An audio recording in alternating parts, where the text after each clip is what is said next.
Welcome to Foxit for Salesforce. With so many great perks, you're probably asking, how do I get started? Don't worry, we'll show you the ropes. Installing Foxit for Salesforce is very simple. There are two ways to go about this. Number one, search Foxit for Salesforce on the AppExchange website to view the product page.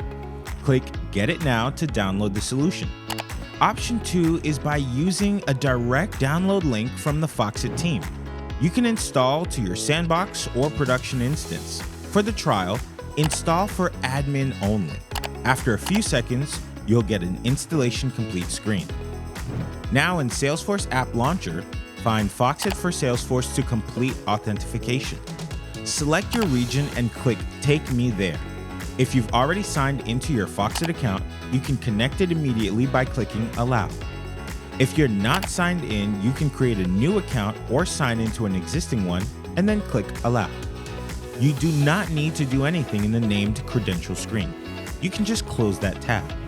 Opening the Foxit for Salesforce application, you will see that you are in admin mode, which helps you create and oversee all templates, add custom buttons, create Salesforce flows, track envelope status, and view helpful resources. Utilize Salesforce settings to create permission sets that will allow you to control which employees have access to Foxit for Salesforce admin settings, such as the ability to create and manage templates or buttons. Go to User Setup, click the user, and assign the permission set that best fits the employee, whether that is a regular user or admin user. To add a button, go to Create and Manage Custom Buttons.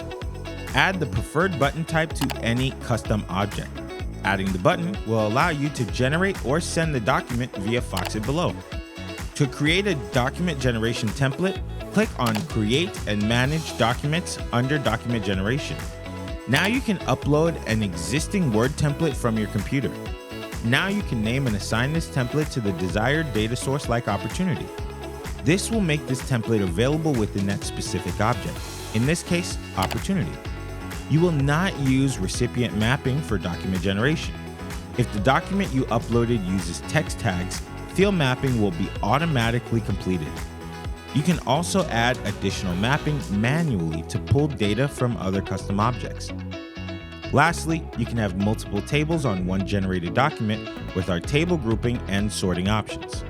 To create an eSign template, click on Create and Manage Templates under eSignatures.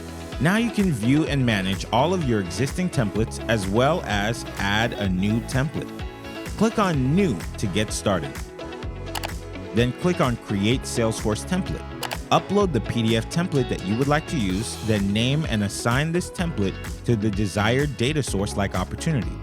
This will make this template available within that specific object, in this case, opportunity.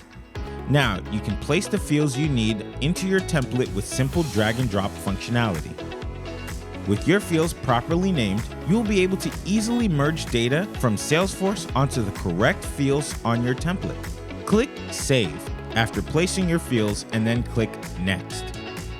In the Recipients Mapping screen, you can map your desired recipients, whether they are from Salesforce data like the lead email address and/or a static email address. You can also set a signing sequence as well as signer roles. Click Next to move on to Merge Fields. In this screen, you can select the field's name from your template and match it to data fields in Salesforce. This will allow your template to be generated with data for Salesforce. In the Custom Button step, you can modify the placement of your button if needed. Otherwise, you are done. Click Save and Close. To add the envelope overview to your related lists in a Salesforce object, go into Edit Object, then Page Layouts. Click on the custom object you want to edit, in this case, Opportunities, and click on Related Lists. Drag the Foxit envelopes into your related lists. This will allow you and your team to view envelope statuses within an opportunity or other custom object. To add the Foxit for Salesforce Lightning components to your Salesforce objects, go into Edit Page and locate the Foxit for Salesforce components in your Components pane on the left side of your screen. Drag the components you would like to display into the location on the page of your choosing. save, and activate your new view to share it with your teams. Remember, you are not alone when setting up Foxit for Salesforce. The team at Foxit is available to help you create your account and set up your custom workflows. Thank you, and let us know if we can help with anything. Let's Foxit.